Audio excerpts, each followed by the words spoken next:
Humour अड्डा में आपका स्वागत है। आपके साथ मैं हूं विपिन भट्ट और आज बात करेंगे घर खरीदारों की, उनकी तकलीफों की, उनके दर्द की। और घर खरीदार फंसा और अब तो है सुप्रीम कोर्ट भी खफा। जी हां, मामला पहुंचा है सुप्रीम कोर्ट में और बात है नोएडा और ग्रेटर नोएडा की, एनसीआर की। और हम सब जानते हैं कि एनसीआर की धरती इस मामले में बहुत प्रॉब्लमेटिक है, बहुत ज़्यादा दिक्कतें हैं। अब तो सालों गुजर गए हैं, अब तक दिल्ली एनसीआर का रियल एस्टेट मार्केट जिन जिन चीज़ों में फंसा हुआ है, जिन कारगुजारियों में फंसा हुआ है, चाहे अथॉरिटी हो चाहे बिल्डर हो, घर खरीदार बेचारा रोता ही आ रहा है। अब क्या हुआ है, क्यों सुप्रीम कोर्ट खफा हो गया है, चलिए पहले मैं आपको बताता हूं कि मामला क्या है, फिर घर खरीदारों का दर्द और फिर उस पर बात। तो देखिए, नोएडा अथॉरिटी पर सुप्रीम कोर्ट ने जरा सख्त मामला किया। केस चल रहा है यहां पर, मामला है सुपरटेक वाला। कंपनी ने फॉल्ट किया, डिफॉल्ट किया, बैंकरप्ट है, बहुत लोगों को फंसा गई है, एक समय का बड़ा नाम, लेकिन आज घर खरीदार रो रहे हैं। अथॉरिटी की बात आई है, नोएडा अथॉरिटी से ली गई जमीन पर सुपरटेक के प्रोजेक्ट हैं और अब वो कंप्लीट हो जाएं, उसके बीच में अड़ंगा अड़ा रही है नोएडा अथॉरिटी। और कोर्ट ने कहा है कि आपको सिर्फ अपने बकाये की चिंता है, हजारों फ्लैट बाहर से आपको कोई लेना देना नहीं है। नोएडा अथॉरिटी का कहना है कि भैया पहले अगर ये मामला कुछ ऐसा है। अच्छा, मैं आपको एक बात बता दूं, रुकिएगा, ये पॉइंट को रोक के रखिएगा। अथॉरिटी को एसआईटी जांच की चेतावनी दे दी है। तो हुआ ये है, सुपरटेक दिवालिया हो गई। नोएडा अथॉरिटी से जमीन ली थी, घर नहीं बना पाई, मामला एनसीएलटी में पहुंचा, मामला बैंकरप्सी में पहुंचा। ये कहा गया कि भाई एनबीसीसी को दे दिए जाएं, जो कि एक सरकारी कंस्ट्रक्शन कंपनी है, वो ये घरों को पूरा कर देगी। लेकिन कौन अड़ंगा डाल रहा है उस मामले के अंदर? डाल रही है नोएडा अथॉरिटी, ये कहते हुए कि अगर ये एनबीसीसी को चला गया बनाने के लिए तो मेरा जो जमीन का पैसा अटका हुआ है ना सुपरटेक के पास, वो अटक जाएगा, वो नहीं मिला। इस पर सुप्रीम कोर्ट अब खफा हो गया है कि तुमको अपने पैसे की पड़ी है, तुम्हारे चक्कर में ये पूरा रायता फैला है, ये पूरा मैस हुआ है और तुमको लग रहा है तो तुम ही निपटोगे आप इससे। इसमें घर खरीदार जिम्मेदार नहीं। और उसने कहा एसआईटी बिठा दूंगा, जांच करवा दूंगा तुम्हारी। और बहुत खफा है सुप्रीम कोर्ट इस पूरे मामले से। होना भी चाहिए, इसी तरह से इन्हें ट्रीट करना चाहिए। 10-10 साल 15 साल हो चुके हैं, घर खरीदार 70-80% तक पैसा, 90%, कहीं तो फुल पेमेंट हो चुका है, घर आज तक नहीं मिला। हम सब जानते हैं कितनी मेहनत से वो पैसा इकट्ठा करता है घर खरीदार, लोन लेता है, खून पसीने की कमाई से चुकाता है, लेकिन बिल्डर अथॉरिटी मिलकर उसका ये हाल कर देते हैं। चलिए, ये तो बात हुई कि क्या मामला था, अब जरा घर खरीदारों का दर्द भी सुन लीजिए। समय समय पर सुप्रीम कोर्ट को परियोजनाओं को देखते हुए, मद्देनजर रखते हुए अथॉरिटीज को फटकार क्यों लगानी पड़ती है? क्या अथॉरिटीज अपना काम समय से नहीं कर रही हैं? क्या उनकी बिल्डर से मिली भगत है? क्या बैंक भी इसमें शामिल हैं?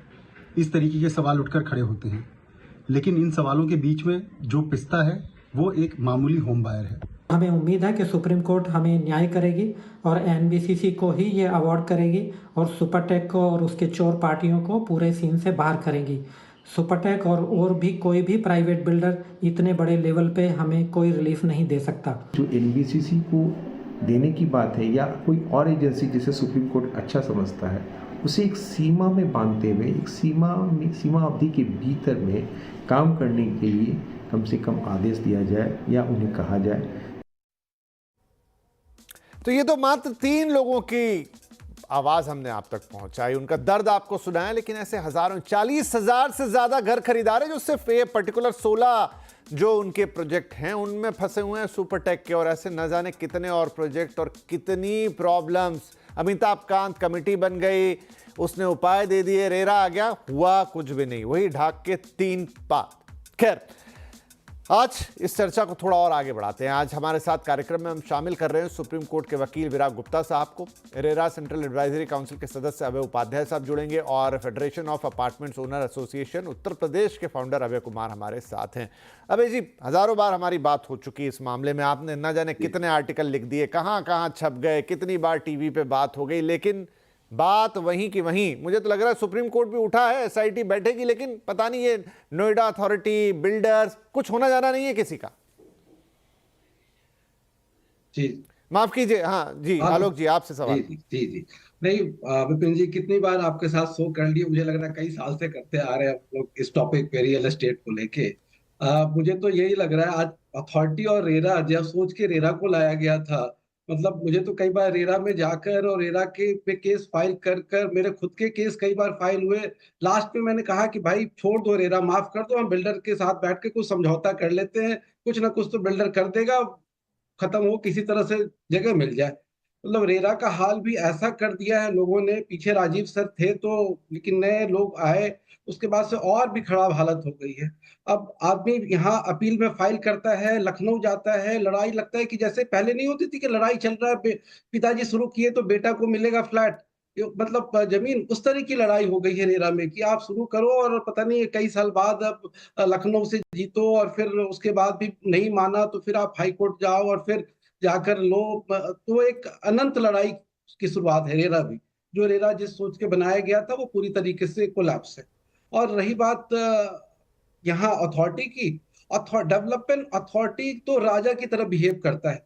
आप एज ए बायर पता करने जाओ, एक आरटीआई फाइल करो कि भाई हमारे बिल्डर क्या क्या ड्यूज है, अब तक क्या दिया, क्या पेनाल्टी लग गई, हमें पता करना है। क्योंकि हम लोग आरटीआई पे बहुत काम किए तो सोचते थे कि कोई कोई आके अगर कहता है तो हम कहते चलो तुम्हारे बदले हम आरटीआई फाइल करते थे। किसी भी आरटीआई का प्रॉपर जवाब अथॉरिटी नहीं देती। आप अथॉरिटी में चले जाओ, इतने जगह पास बनने हैं आपके, इतने लोगों से ऐसे मुलाकात करना, तो मतलब आप सीओ से मुलाकात करना यही हाल है जैसे पीएम से मुलाकात करना है इंडिया में, या सीएम से मुलाकात करना है।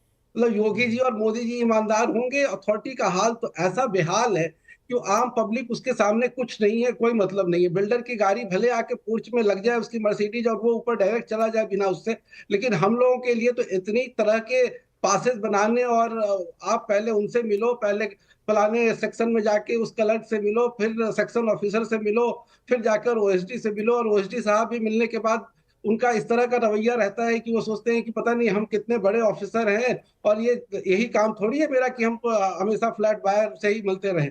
अरे हम जी। अथॉरिटी में है तो हमें डेवलपमेंट देखना है पूरे तो शहर कुल का, मिला खाली के फ्लैट बायर। बिल्डर और अथॉरिटी के बीच में ग्राहक फंस गया है। हाँ एकदम पूरी तरीके से ग्राहक विराग फंस साहब, गया है। बाकायदा कोर्ट ने कैटेगोरिकली कहा है कि हम एसआईटी बिठा देंगे, हम जांच कराएंगे इसकी, और आपने अथॉरिटी को कह रहे हैं कि ये पूरा मैस आपने फैलाया है, आपने इस तरह से जमीनों के आवंटन किए कि वो बिल्डर्स को फायदा पहुंचाई, और उसके बाद आपने उनका पेमेंट सिस्टम ऐसा बनाया कि वो भाग गए, फंस गया घर खरीदार, और इसके लिए जिम्मेदार आप है।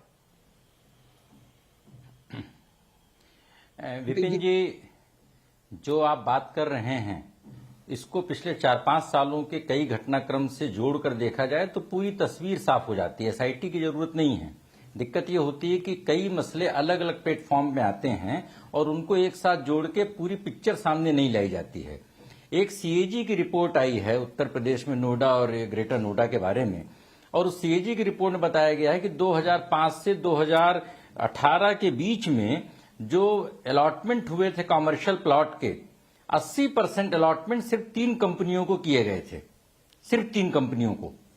निश्चित तौर पर यह अलॉटमेंट नेताओं के, अफसरों के और बिल्डरों के गठजोड़ को दर्शाता है, और उनमें से एक कंपनी के खिलाफ मामला चल रहा है इलाहाबाद हाईकोर्ट में, और जहां पर हाईकोर्ट जजों ने बोला है कि इस मामले की जांच तो ईडी से होनी चाहिए। ये पहली बात है। दूसरी बात कि सिर्फ ये नोएडा की बात नहीं है। अभी एक पुरानी रिपोर्ट है जिसके हिसाब से लगभग 44 शहरों में 5 लाख यूनिट्स इस समय स्ट्रेस्ड हैं, जिसकी वजह से लोगों की गाढ़ी कमाई संकट में पड़ गई है। ये दूसरी बात है। तीसरी बात कि एक और रिपोर्ट है जिसके रिपोर्ट के हिसाब से नोएडा में 63% प्रोजेक्ट्स वहां पर डिले की वजह से स्ट्रेस्ड हैं, और 113 प्रोजेक्ट में 2005 से 2017 के बीच में 71 प्रोजेक्ट्स, हाउसिंग प्रोजेक्ट्स दिक्कत में चल रहे हैं। अब जो सीएजी की रिपोर्ट आई है, सीएजी की रिपोर्ट में 4-5 बातें बोली गई हैं। दिल्ली में सीएजी की रिपोर्ट पर पूरे देश में चर्चा हो रही है, लेकिन नोएडा और ग्रेटर नोएडा के बारे में जो सीएजी में जो एक्शन होना चाहिए, पीएसी का एक्शन होना चाहिए, उस पर कोई चर्चा नहीं हो रही है। और उस पर उन्होंने बताया है कि किस तरीके से गवर्नेंस का फेल्योर था, किस तरीके से करप्शन हुआ, किस तरीके से बिल्डरों के साथ उन्होंने एक साठगांठ किया, और उस पूरे प्रोसेस में जब बायर फंस जाता है तो 2 स्थितियां बनती हैं। पहली इंसॉल्वेंसी अगर हो गई, कंपनी अगर इंसॉल्वेंसी में चली गई, तो प्रमोटर तो पैसे लेके हजम हो जाते हैं और फंसता अंत में जो बायर है, होम बायर, वो फंसता है। दूसरा कि जो कंज्यूमर प्रोटेक्शन एक्ट में प्रोटेक्शन के लिए जो क्लास एक्शन सूट का जो प्रावधान है वो भारत में लागू नहीं हो रहा। तो एक तरफ सिस्टम है जिसमें नोएडा अथॉरिटी जैसे लोग, अफसर शामिल हैं, नेता और ब्यूरोक्रेट शामिल हैं, बिल्डर शामिल हैं। अब उनके अगेंस्ट में छोटे छोटे होम बायर या छोटे छोटे जो लोग हैं वो त्रस्त होके कहां जाएं। और जब रेरा की बात आती है तो अभी कुछ दिनों पहले सुप्रीम कोर्ट ने रेरा के बारे में बोला है कि रेरा पूरी तरीके से फेल दिखता है। नहीं, बिल्कुल सही है। रेरा